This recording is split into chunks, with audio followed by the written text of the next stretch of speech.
สบ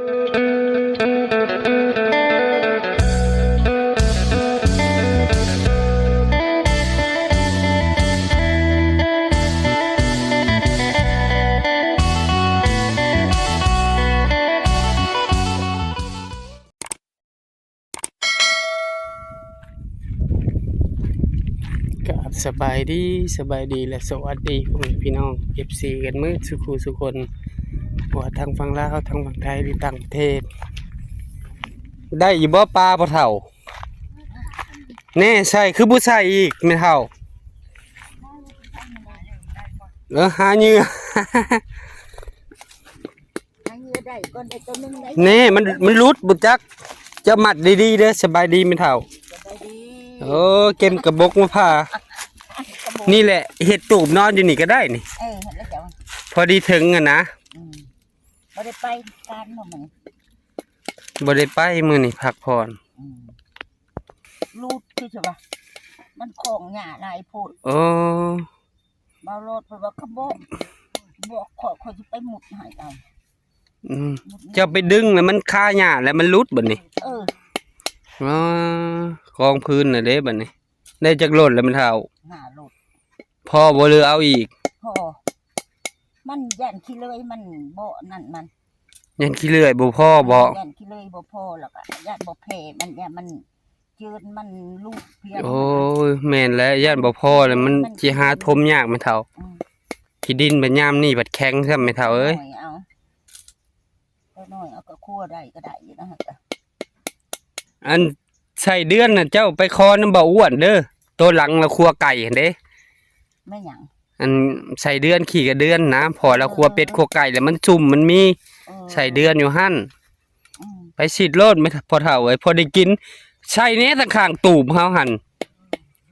เลาะใส่เบิดแถวป่าผักบุ้งก็ลงไปเก็บมาโลดผักบุ้งกัน มันเป็นก็ได้มันเป็นย่านของหญ้าเชื่อมันเกี่ยวหญ้าเนาะ ปลาตัวใหญ่ได้บ่ได้แม่นตัวน้อยได้มันเท่าแนวนี้แหละบรรยากาศแนวนี้แหละมันกินน่ะ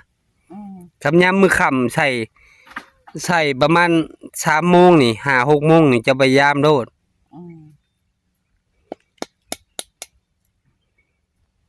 กระบอกปอก นี่โอ้พอดีได้ห่มไม้อยู่ได้อยู่แบบนี้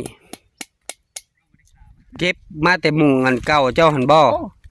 ลายจะได้ในสวน คือได้ยินเสียงจักตัด จังตัดจักไผ ทงอันพวกอันนั้นซื้อให้หั่นแหละ ผู้ใหญ่เพิ่นซื้อให้เอามาตัดฟืน ใส่น้ำกันกับเขาแม่ทงนั่น อ๋อ ว่า นั่นแหละแนวว่าถ้าไปแล้วก็ตัดมามื้อละเสา2 เสาแม่นเฒ่าใส่กลรถไถมาไว้ ทมเนี่ยถ้าพอก็ไปหาจนเบื่อแล้วเนี่ยค่ะ ต้มทานใหม่แล้วก็ไปหา โดยปลาในน้องฮะปลาในน้องฮะปักเอาโลดบ่เป็นหยังแม่เฒ่าพอได้กินอยู่พอได้แก้ไขอยู่มื้อได้ก็ได้มื้อได้มานก็ได้2-3 โตเฮาก็เฮ็ดแห้งไว้นำแม่เฒ่าหันใหญ่อยู่เนาะปลาเนาะตายแล้วปลาน้ำบ่แห้งเนาะ แม่นน้ำบ่แห้ง น้ำบ่แห้งมันออกลูกออกยังอยู่หั่น แม่น ตายแล้วปลาน้องสะอันนี้ตัวใหญ่ก็มีนี่จ้ะ มีใหญ่กว่านั้นก็มีแม่เฒ่า นี่ปลานี่มันก็บอกมัน ตัวใหญ่บ่ จับมาชิมมึงดูแม่เฒ่าอันหนึ่งคือสิมันคักทอดขั่วเด้อขั่วกินกับข้าวก็แซ่บเด้นี่เนาะเพิ่นขั่วนี่บ่เอาอันเดียวนี่ชิมเบิ่ง เอามือขั่วกินนะ บ่อันนี้แน่บ่พอแล้วนี่กินแล้วล่ะกินข้าวเที่ยงแล้วบ่แม่เฒ่า กินแล้ว 2 โมงเด้นี่ บ่าวทงเมียบ่าวทงเพิ่นเอาปลาแห้งเอามาปลาเค็มบ่ปลาแม่เพิ่นเอามาให้แล้วก็มาให้พ่อเฒ่าแม่เฒ่าเขาปลาเค็ม5 ตัวปลาหันสิว่ามื้อแลงจะกิน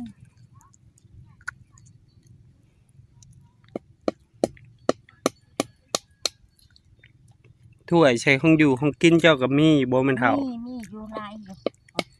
มีอยู่ได้เอามาแต่บ้านเลย เอาของสมบัติ มันก็มั่งเฮือนก็มีเท่าไรก็ยกเอาหมดโลดมีหยังก็ยกเอา โอ้อยู่ในกระต๊อบเก่าเพิ่นน่ะได้ ตายแล้วก็เขาเอาให้มาก่อนเขา อื ก็ให้ ม ทั้งหุดทั้งมวยทั้ง โดย มันยังเด้ อ๋อมันเนาะไม่เท่ายามนี้เนาะ มันนะยาม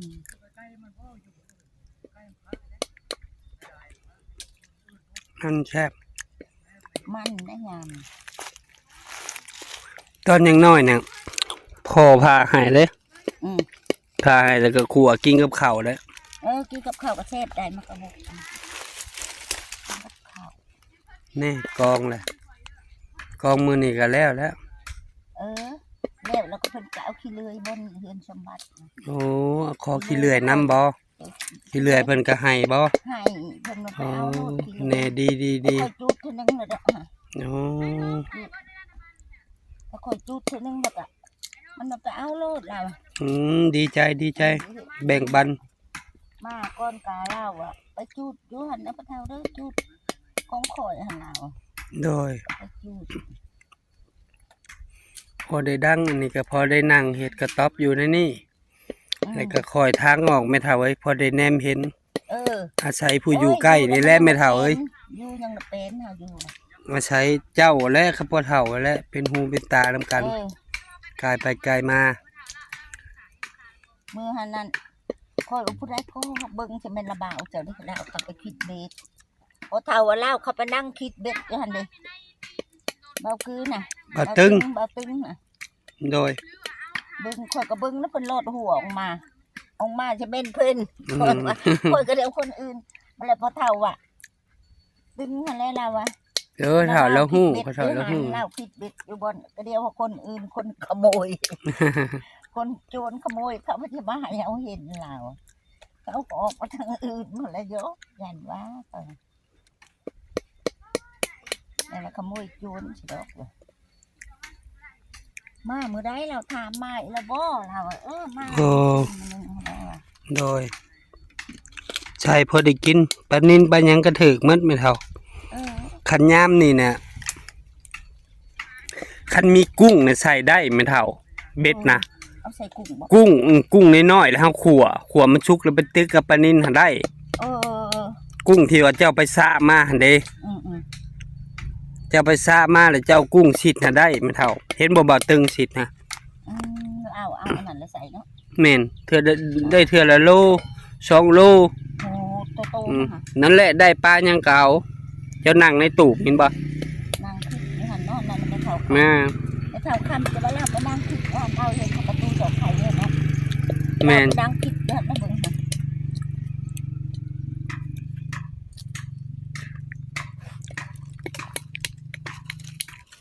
แช่มันก็บอกอ่ะไม่เท่าเบิ่งไปหาบ่เท่าก่อนเด้อ กินเลยล่ะ บ่เท่าเพิ่นนั่น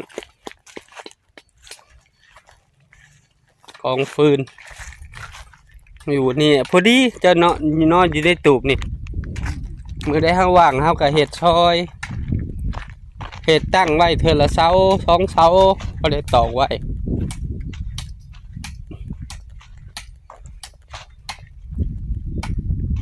โอ้ให้ได้กองมื้อนี้เลยบ่พ่อเฒ่าได้จักกันจักสติงแล้วไว้เนาะพ่อเฒ่าเนาะบ่าวทงบ่น้องทงเพิ่นพาไปตัดบ่จึงได้ไวสบายดีพ่อเฒ่าได้ปลาคอตัวเดียว ก็ขอจะนึ่งเสานี่ ใหญ่ซำได้พ่อเฒ่า เนี่ยเจอได้ ซำบ่ดาบไม้เจ้านี่ คนนี้กำนี่นะ โอ้ได้ซำดาบไม้น้อยกว่าหันหน่อยหนึงมันถึกหญ้าบ่จะมันจึงหลุดตัวหนึง ไปทานเอาออกอยู่ นี่ใส่เบิ่งเฮาว่าไปใส่อีกขี้กระเดือนนะเอาน้ำบ่อ้วนหั่นเด้อขี้กระเดือนหลายไม่เท่าพ่อเฒ่าเฮาว่าเอ้าพ่อเฒ่ามานอยู่บ่ เอากระปูน้อยได้ ฮะ ปูน้อยใช่ กระปูน้อย พอดีให้มันไต่เนาะพ่อเฒ่าใช้จับมาเบิ่งดูออกมาเบิ่งทีดูพ่อเฒ่าว้านี่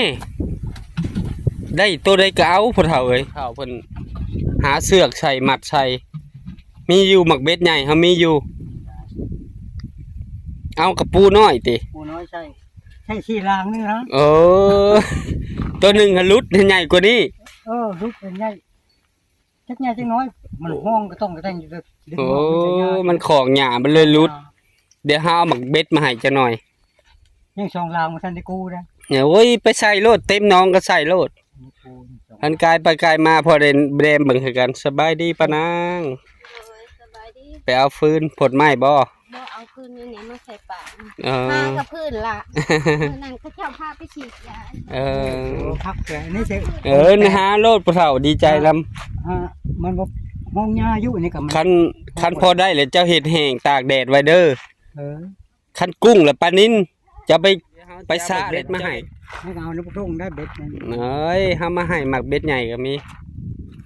โอ้ยพอได้กินผู้เฒ่า น้ำพุ่งสายมี หมักเบ็ดใหญ่มีนบ่ แกงจะไปอยู่กันซ้ำมัน โอ้สายเอ็นน่ะน้องทงมีอยู่เนาะเดี๋ยวเอาตะขอมาให้ แน่ลาย หมักเบ็ดน่ะคือตะขอเกี่ยวกับอันใส่เดือนใส่หยังเอาไว้ใส่ปลาอยากเอานี่นะคันไม้ไผ่นั่นนี่กับไปเสียบเอาตัดน้ำเด้อพ่อเฒ่า อันนี้ผู้ใช้ยาได้ แม่นนั่นแหละมันสิไปนั่นจ้ะเนาะ ผู้ใช้ยา จะต้องหาคันไม้ไผ่ มันลงยาสั้นหรือ สั้นแหละ กระสั้นก็มัดใส่กระตุกเลยกะมัดตอกไม้อยู่เทิงพี่แล้วก็มัดใส่จะใส่แล้วค่ำๆเลยเจ้าไปย่ามหรือได้พ่อเฒ่า มันติดตัวใด เช้านี้ก็ชวายได้ไงไป บ่ เอามันพ่อเฒ่าเอ้ยบ่ได้ไปเวียกมื้อนี้พัก มันไปบ่ บ่พัก เทพืชว่านนี่นี่ มันได้เลยมันไม่ใช่แล้ว บ่ได้เหงื่อโอ้คันได้กุ้งแล้วโอ้คักแล้วนี่จักมือเลยได้ขวดเลยผมเบิ่งสาวปทุมมาก็ไม่เท่าป้าได้เฮือนใหม่เฮือนงามแล้วนี่ อบอุ่นแหละอยู่ใกล้กันไม่เท่าก็สิอุ่นแน่ย่างไปย่างมาเพื่อได้อุ่นใจเนาะไม่เท่าสบายดีสาวปทุมมาดีใจนำสวยกำลังขวดทาน ไม่ยังดิบเจ้าแหละผาจูดเลย คือกันเจ้าต้องป้ามันแห้งสะกอนยังข่อยทมกี่ไร่2-3 มื้อไปดีไม่เท่าขอช่วยลูกช่วยหลานเนาะบ่ได้ไปเงินใหม่บ่ ไปเห็นแม่มึง อืม สักก้อนก็ พักผ่อนตะแกรงเงินห่อนถ่านเจ้าก็มีแล้วบ่ตะแกรงผัดลมมาเด้บ่มีเดี๋ยวจะหามาให้ตะแกรงห่อนถ่านนะ ให้เจ้ามาฮื้อนี่ก็ค่อยมีห้องค่อยเรียนจากกิน ตากชิ้นตากปลา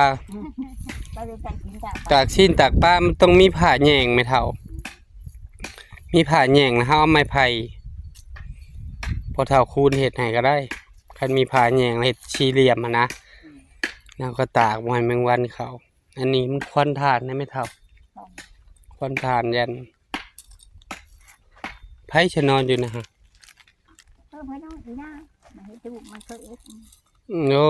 ช่วงคืนนี้มันเอ็ดคืนนี้น้อยมันเอ็ด เออ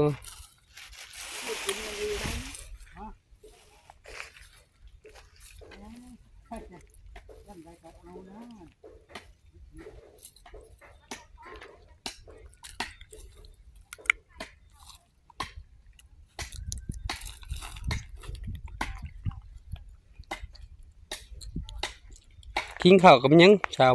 ทุ่มมาฮะ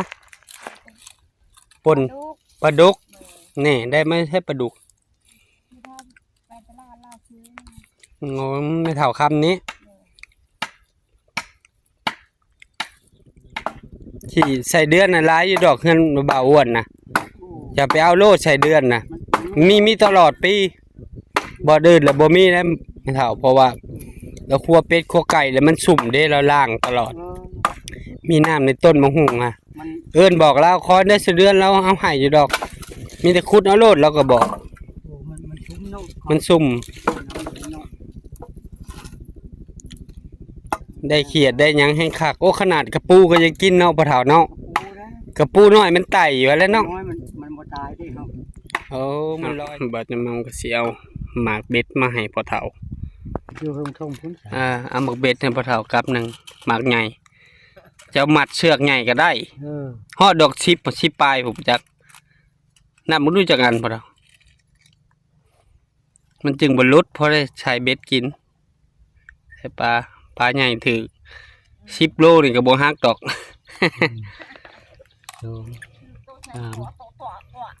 ที่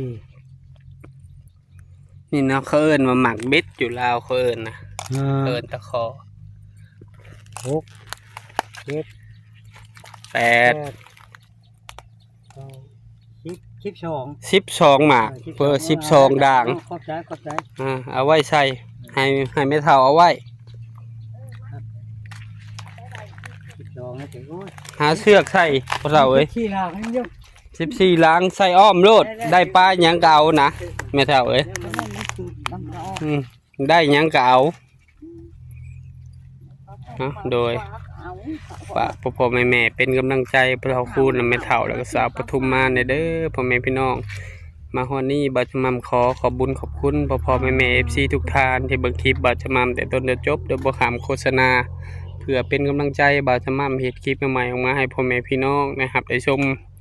ขอให้พ่อแม่ FC ทุกท่านจงมีสุขภาพร่างกายแข็งแรง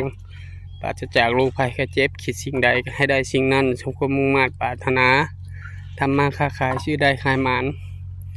เหตุธุรกิจใดก็ประสบผลสำเร็จในหน้าที่การงานเด้อฝากพ่อแม่เป็นกำลังใจครอบครัวบ่าวจะมั่มกดติดตามบ่าวจะมั่มกดไลค์กดแชร์อย่าลืมกดกระดิ่งเพื่อบ่พลาดคลิปใหม่ของบ่าวจะมั่มก็สิขอตัวลาพ่อแม่พี่น้องไปก่อนเจอกันคลิปหน้าขอกล่าวคำว่าสบายดีบ่าวจะมั่มก็สิขอตัวลาพ่อแม่พี่น้องไว้เพียงส่ำนี้เจอกันคลิปหน้าให้กำลังใจเอาตะขอหรือหมักเบ็ดมาให้ปลาเต่าคูณเพื่อไปใส่เพื่อมีเวลาถ้าเพิ่นบากไปใส่เบ็ดหรือว่าปากเบ็ดไว้อยู่แคมป์น้องบาจะมั่มแต่ปลายังพอได้แบ่งปันน้ำใจให้เพิ่นกินมื้อวานนี้เพิ่นก็ได้ตัวหนึงมันปลาคอใหญ่โดย